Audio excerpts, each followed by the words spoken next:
What if a royal wedding gift turned into a multi-million-pound fortune and a property mystery that still raises eyebrows today?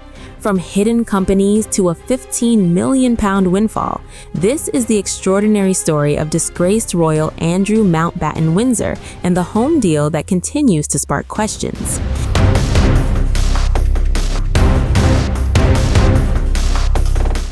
Today, Andrew Mountbatten-Windsor is residing at Wood Farm on the Sandringham estate, a quiet, understated retreat far removed from royal grandeur.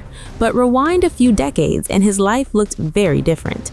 As per reporting by the Times, lavish homes, royal privileges, and one particularly controversial property deal would later define his public perception. At the center of it all, a sprawling estate called Sunninghill Park. Back in 1986, Andrew married Sarah Ferguson in a globally watched royal wedding. As a gift, his mother, Queen Elizabeth II, reportedly provided land in Ascot, where a new home would soon rise. That home became Sunninghill Park, a 12-bedroom mansion built for royalty, complete with a swimming pool, cinema, staff quarters, and even a helicopter landing pad, reveals report.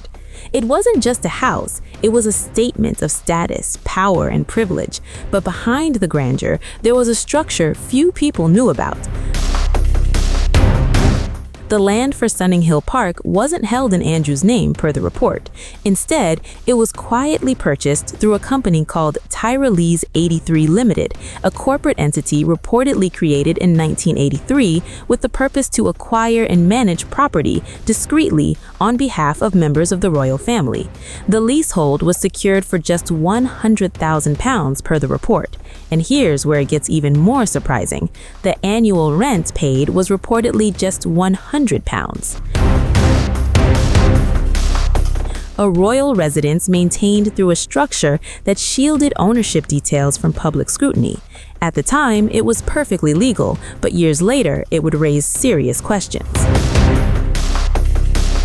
In 1996, Andrew and Sarah divorced, but unlike most separations, their living arrangements remained unusual. Sarah reportedly continued to live at Sunninghill Park with their daughters, while Andrew moved elsewhere. Despite the split, the estate remained a central part of their lives for years. Then came a major shift in 2002. Following the death of the Queen Mother, Royal Lodge, a historic residence in Windsor, became available. And that's when everything changed. Andrew was given Royal Lodge, but also reportedly handed control of Sunninghill Park. The idea? Sell the property and use the funds to renovate his new home. In 2007, Sunninghill Park was sold to billionaire Timur Kulibayev for a staggering £15 million per the report. A massive profit, especially considering the original land cost and the unique ownership structure behind it. The proceeds reportedly went toward refurbishing Royal Lodge, a property he would occupy for years. But the deal didn't go unnoticed. Critics questioned how such a profit was possible and whether the system had unfairly benefited him.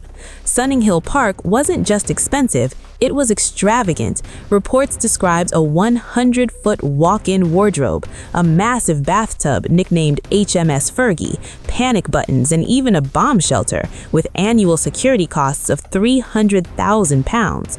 It was a lifestyle few could imagine, even within royal circles. And yet, it all eventually came to an end. Today, Andrew Mountbatten-Windsor's life is far quieter. From palatial estates to relative seclusion at Wood Farm, his journey reflects a dramatic shift in status, scrutiny, and public image. But the story of Sunninghill Park remains, a fascinating mix of royalty, wealth, and unanswered questions.